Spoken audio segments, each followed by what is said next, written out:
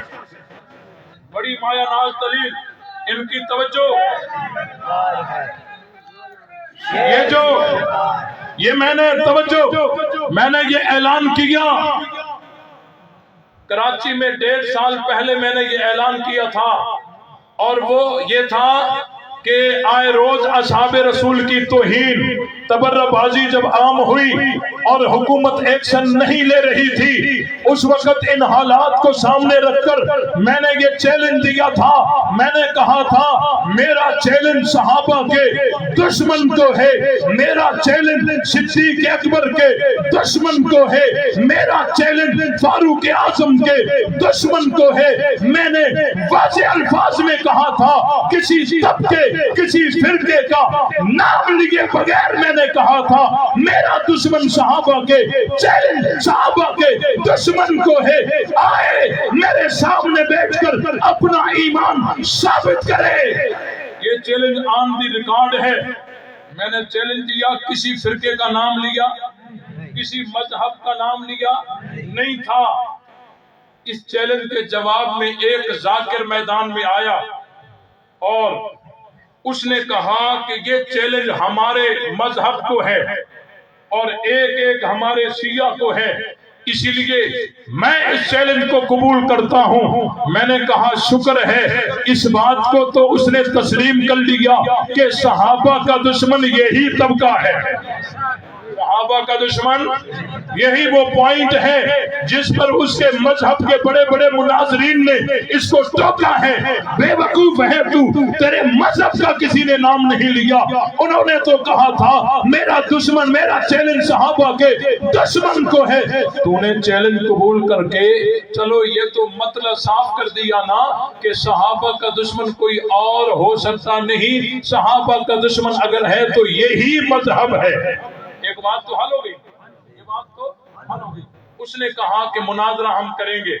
دستخط ہو گئے، اور جب دستخط کرنے آیا میں نے اپنے نمائندے بھیجے ہوئے تھے درمیانی جگہ پر. دستخط کرتے وقت وہ آج بھی موجود ہے میرے پاس. اپنے نام کے ساتھ کہنے لگا مجھے شیخ المناظرین لکھو. کیا لکھو؟ شیخ المناظرین، مجھے شیخ المناظرین لکھو. اپنے منہ سے اپنے آپ کو بٹھو کہہ رہا تھا مجھے شیخ المناظرین لکھو. لکھا گیا. کہنے لگا میں نے تمام مذاہب پر پی ایچ ڈی کی ہے اور کم سے اجتہاد کا کورس میں نے مکمل کیا ہے. میں مجتہد ہوں، کم کا فارغ ہوں. جس کم پر تمام رافضیت کو ناز ہے، ہم نے کہا ہمارے شیر نے پہلے بھی کہا تھا کہ آؤ ہم کم میں جا کر ان کے کتب خانوں سے کتابیں نکال کر اگر تمہیں کافر ثابت نہ کریں تو ہماری سزا گولی ہے. آج وہی کا بندہ مجھے ملا ہے. آؤ میں نے کہا لے آؤ ان کو میدان میں. مناظرہ طے پایا، دستخط ہو گئے. اب اس نے ایک واٹس ایپ گروپ بنایا اپنوں کا، اور اس میں مشاورت کر رہا تھا کہ مناظرے میں کیا کہیں، کہاں سے بات شروع کریں. یہ واٹس ایپ گروپ اس لیے بنایا گیا ہے تاکہ آپ مجھے مشورہ دیں، ہم ایک دوسرے کو اپڈیٹ دیتے رہیں. وہ سمجھ رہا تھا کہ ہمارے واٹس ایپ گروپ میں سارے کے سارے انہی کے مذہب کے ہیں. لیکن اتفاق سے ہمارے بھی نوجوان اسی گروپ میں شامل تھے. اب ہوا یہ کہ جیسے اس نے یہ گروپ بنایا، ان کے بڑے بڑے ذاکرین مناظرین وہ اس کو روک رہے تھے کہ بے وقوف تو ہمارے مذہب کا خانہ خراب کروائے گا، ہمارے مذہب کا بیڑا غرق کروائے گا۔ وہ ریکارڈنگیں ہمارے پاس آج بھی موجود ہیں، اور انہوں نے کہا کہ اس کے ساتھ مناظرہ تو نے کرنا نہیں، تو نے اور جو مناظرے کیے ہیں یہ مسجدوں کے اماموں کے ساتھ کیے ہیں، یہاں جو تو نے مناظرہ رکھا ہے تجھے پتا نہیں یہ کون ہے، اس لیے ہمارے مذہب کا خانہ خراب کروائے گا، بیڑا غرق کروائے گا، تو نے مناظرہ نہیں کرنا۔ اب یہ ساری اپڈیٹ ہمیں پہنچی، اور ان کے پورے گروپ میں جو تھا وہ ایک خوف سا طاری تھا، اب کیا کریں، مناظرہ تو رکھ دیا ہے۔ کسی سمجھدار نے ان کو مشورہ دیا کہ مناظرے سے بچنے کا ایک ہی طریقہ ہے، وہ طریقہ یہ ہے کہ آپ مناظرے کی تشہیر کریں، جتنی زیادہ تشہیر کریں گے، چلو چلو مناظرہ مناظرہ، تو حکومت کو پتہ چل جائے گا، وہ رکاوٹ پیدا کر دے گی، عزت بچ جائے گی، ہم کہیں گے ہم تو تیار تھے لیکن پولیس آنے نہیں دے رہی تھی۔ سمجھا؟ انہوں نے تشہیر شروع کر دی، اور اتفاق سے قدرتی طور پر ہم جب شرائط طے کر رہے تھے اس وقت ہم نے ان سے طے کر دیا تھا کہ اگر انتظامیہ آ جاتی ہے، مجمع جمع ہو جاتا ہے، ہمارے پاس 3-4 جگہیں مخفی جگہ پر وہ ہوں گی اور مناظرہ ہر صورت میں ہوگا۔ انہوں نے کہا ہم اس پہ ایگری ہیں۔ انہوں نے جب یہ بڑا سوچا چلایا، چلو چلو چلو مناظرہ ہے مناظرہ ہے، پولیس کو پتا چلا، اسی دن پولیس پہنچی، پولیس کہنے لگی یہاں کوئی مظاہرہ ہے۔ ہم نے کہا یہاں مظاہرہ کوئی نہیں ہے، نہیں یہاں ہمیں پتا چلا ہے یہاں کوئی مظاہرہ ہے۔ ہم نے کہا یہاں مظاہرہ کوئی نہیں ہے۔ اب ہماری جو مناظرے کی جگہ تھی وہ تو کہیں دور تھی، وہ پولیس کو بھی پتا نہیں تھا، عوام کو بھی پتا نہیں تھا۔ آگے سے وہ شیعہ ذاکر وہ رابطہ کرنے لگا، کیا تمہارے پاس پولیس نہیں پہنچی؟ نہیں، ہمارے پاس تو کوئی ماحول ہی نہیں ہے، جہاں مناظرہ کرنا تھا وہ تو بالکل سیف جگہ تھی، وہاں کوئی مسئلہ نہیں، آپ آ جائیں۔ ادھر ادھر کہتے ہمیں پولیس نکلنے نہیں دیتی، آنے نہیں دیتی۔ مجھے حضرت فاروقی صاحب نے کہا تھا کہ یہ نہیں آئیں گے۔ میں نے کہا حضرت یہ کیسے آپ کہہ رہے ہیں، وہ دستخط کر کے گئے، کیسے نہیں آئیں گے؟ انہوں نے کہا یہ میری بات لکھ دو، وہ نہیں آئیں گے۔ مجھے یہ بات حضرت فاروقی صاحب کی مجھے اس وقت سمجھ نہیں آ رہی تھی، اور پھر جب واقعی وہ نہیں آئے تو میں نے حضرت کو فون کر کے مذاق مذاق میں کہا، میں نے کہا حضرت پہلے میں آپ کو تھوڑا تھوڑا نہیں مانتا تھا، اب پورا مانتا ہوں، آپ کی ولایت کو پورا مانتا ہوں۔ بہرحال اس نے رابطہ کیا، مناظرہ ہم کرنا چاہتے ہیں لیکن پولیس نکلنے نہیں دیتی۔ ہم نے کہا کوئی دوسرا دروازہ اختیار کرو، دوسری گلی سے نکل آؤ، کہتے نہیں مناظرے کے لیے شکارپور چلتے ہیں۔ ہم نے کہا جس گلی سے شکارپور چلنے کے لیے تم نکل رہے ہو اسی گلی سے خیرپور کے لیے کیوں نہیں؟ جگہ طے تو یہاں ہوئی تھی نا۔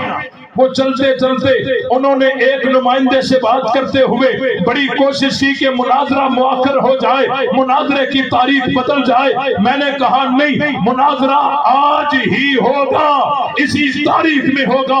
ہم یہ کر سکتے ہیں 1 گھنٹہ انتظار کرتے ہیں، 2 گھنٹے انتظار کریں گے، عصر تک، مغرب تک، عشاء تک رات بیٹھیں گے، لیکن مناظرہ آج ہی ہوگا۔ ہم دیکھیں گے یہ کیسے اپنے مذہب کو دین محمدی ثابت کرتا ہے۔ آخر میں اس نے کہا کہ ہم آدھے گھنٹے میں مشورہ کر کے آپ کو بتاتے ہیں، اور وہ 4 تاریخ تھی، آج 13 تاریخ ہے۔ آدھے گھنٹے کا ٹائم لیا تھا لیکن مشورہ ابھی تک ان کا جاری ہے۔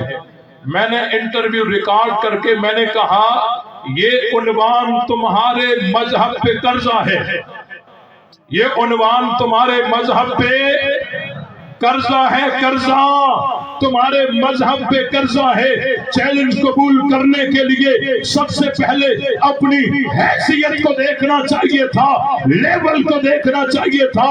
آؤ اگر کسی نے شوق پورا کرنا ہو، آج بھی کہتا ہوں یہی عنوان تمہارے مذہب پہ قرضہ ہے۔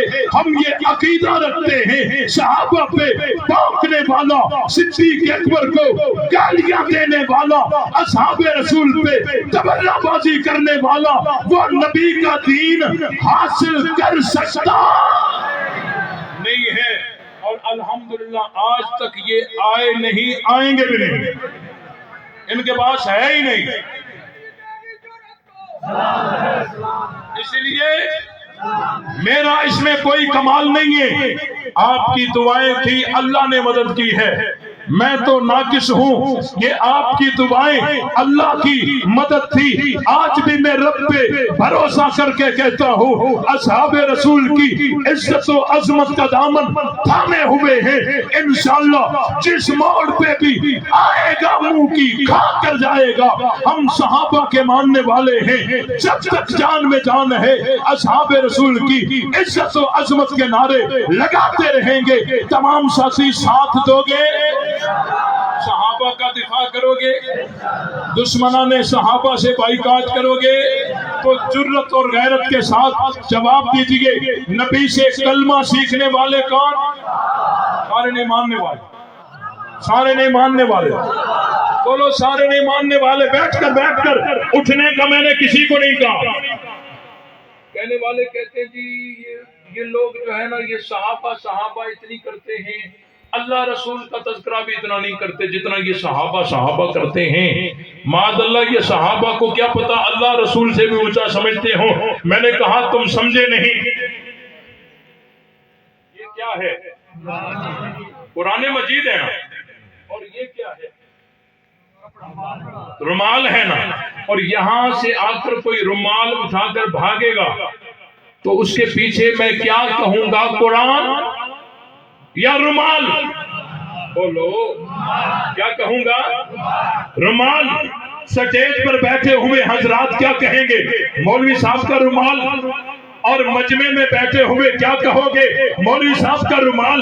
اب میں بھی کہوں گا میرا رومال، سٹیج پر بیٹھے ہوئے بھی کہیں گے مولوی صاحب کا رومال، آگے مجمع میں بیٹھے ہوئے بھی کہیں گے مولوی صاحب کا رومال۔ ہم سب رومال کہہ رہے ہیں۔ کیا ہم رومال کو قرآن سے اونچا سمجھتے ہیں؟ نہیں، قرآن کی شان اونچی ہے، رومال زیادہ اسی لیے کر رہے ہیں کہ سامنے چار رومال کا ہے۔ اللہ رسول کی شان اونچی ہے، صحابہ زیادہ اسی لیے کرتے ہیں کہ سامنے دشمن صحابہ کا ہے۔ نعرہ تکبیر، شان رسالت، شان صحابہ، عظمت صحابہ، مقام صحابہ، زندہ ہے جنگوی، زندہ ہے جنگوی، زندہ ہے جنگوی، خلافت راشدہ۔ بات سمجھ آئی کہ نہیں آئی؟ کہتے ہیں جی یہ صحابہ تو کہتے ہیں، اہل بیت کا تذکرہ ہی نہیں کرتے، پوری تقریر میں اہل بیت کا نام ہی نہیں لیا۔ بھئی یہ ضلع کون سا ہے؟ بولو۔ اور صوبہ کون سا ہے؟ پنجاب۔ اگر میں کہہ دوں پنجاب والے زندہ باد، کیا خیال ہے؟ چکوال والے رہ گئے؟ بولو۔ اب اگر کوئی کہے کہ مولوی صاحب نے چکوال کا تذکرہ ہی نہیں کیا، پورے پنجاب کو زندہ باد کہا، لیکن چکوال والوں کے ساتھ مولوی صاحب کی بڑی دشمنی تھی، مجھے بتاؤ یہ بے وقوف ہے یا نہیں؟ مجھے ایک آدمی ایسا بتاؤ جو ضلع چکوال کا تو ہو لیکن صوبے پنجاب کا نہ ہو، ضلع چکوال کا ہو لیکن صوبے پنجاب کا نہ ہو، کوئی ایک آدمی۔ دیکھو کوئی بوڑھا چھوڑا نہیں ہے۔ میں نے کہا اس وقت کوئی ایک ایسا اہل بیت دکھاؤ جو اہل بیت تو ہو لیکن صحابی نہ ہو، اہل بیت تو ہو لیکن صحابی نہ ہو۔ ہم کہتے ہیں صحابہ زندہ باد۔ کیا حضرت عائشہ اہل بیت ہیں یا نہیں؟ کیا پھر وہ صحابیہ نہیں ہے؟ حضرت علی اہل بیت ہے نا، کیا پھر وہ صحابی نہیں ہے؟ حضرت فاطمہ اہل بیت ہے نا، کیا پھر وہ صحابیہ نہیں ہے؟ حضرات حسنین کریمین اہل بیت ہے نا، کیا پھر وہ صحابی نہیں ہے؟ ہم جو کہتے ہیں شان صحابہ زندہ باد، کیا حضرت عائشہ رہ گئی؟ کیا حضرت علی رہ گئے؟ کیا حسنین کریمین رہ گئے؟ کیا حضرت فاطمہ رہ گئی؟ نہیں، ہم جب صحابہ زندہ باد کہتے ہیں اہل بیت بھی زندہ باد ہو جاتے ہیں۔ اسی لیے جرأت اور غیرت کے ساتھ جواب دے کر دشمن کو بتا دیں، ہتھکڑی پہن کر بھی، جیلوں میں جا کر بھی، تختے دار پر چڑھ کر بھی ہم ڈرنے والے نہیں ہیں۔ آج بھی کہتے ہیں نبی سے کلمہ سیکھنے والے کون؟ ہاتھ بلند کر کے، ہاتھ بلند کر کے، جرأت کے ساتھ، دشمن کان رکھ کر سن رہا ہوگا، غیرت کے ساتھ دونوں ہاتھ بلند کر کے، سینے کا زور لگا کے، ہم جب صحابہ کا نام لیتے ہیں ایمان تازہ ہوتا ہے۔ سب جواب نہ دیں، جن کا ایمان تازہ ہو جرأت کے ساتھ جواب دے۔ نبی سے کلمہ سیکھنے والے، نبی سے اذان سیکھنے والے، نبی سے قرآن سیکھنے والے، نبی سے دین سیکھنے والے، نبی سے شریعت سیکھنے والے، نبی سے قرآن پڑھنے والے، نبی بدر میں تو ساتھ، اور زور سے، اور زور سے، اور زور سے، نبی بدر میں تو ساتھ، نبی عہد میں تو ساتھ، نبی حنین میں تو ساتھ، نبی احزاب میں تو ساتھ، نبی عرفات میں تو ساتھ، نبی مینا میں تو ساتھ، نبی مکے میں تو ساتھ، نبی مدینے میں تو ساتھ۔ تو مصطفیٰ کے مرید کون؟ مصطفیٰ کے پروانے کون؟ مصطفیٰ کے عاشق کون؟ مصطفیٰ کے جان نثار کون؟ مصطفیٰ کے تابع دار کون؟ مصطفیٰ کے نوکر کون؟ تو ہم نوکر کس کے؟ ہم مرید کس کے؟ ہم پروانے کس کے؟ ہم عاشق کس کے؟ ہم جان نثار کس کے؟ ہم تابع دار کس کے؟ ہم سپاہی کس کے؟ بال جو صدیق کا نہیں وہ ہمارا، جو فاروق کا نہیں وہ ہمارا، جو عثمان کا نہیں وہ ہمارا، جو علی کا نہیں وہ ہمارا، جو معاویہ کا نہیں وہ ہمارا نہیں ہے، جو اہل بیت کا نہیں وہ ہمارا نہیں ہے۔ لے شوق سے نام صحابہ کا، کر چرچا عام صحابہ کا، گر طلب ہے تجھ کو جنت کی تو پلہ تھام صحابہ کا، حق بات پر کرتی ہے تو کٹ جائے زباں میری، اظہار تو کر دے گا جو چپکے گا، لہو میرا فنا فی اللہ کی تہ میں بقا کا راز مضمر ہے، جسے مرنا نہیں آتا اسے جینا نہیں آتا۔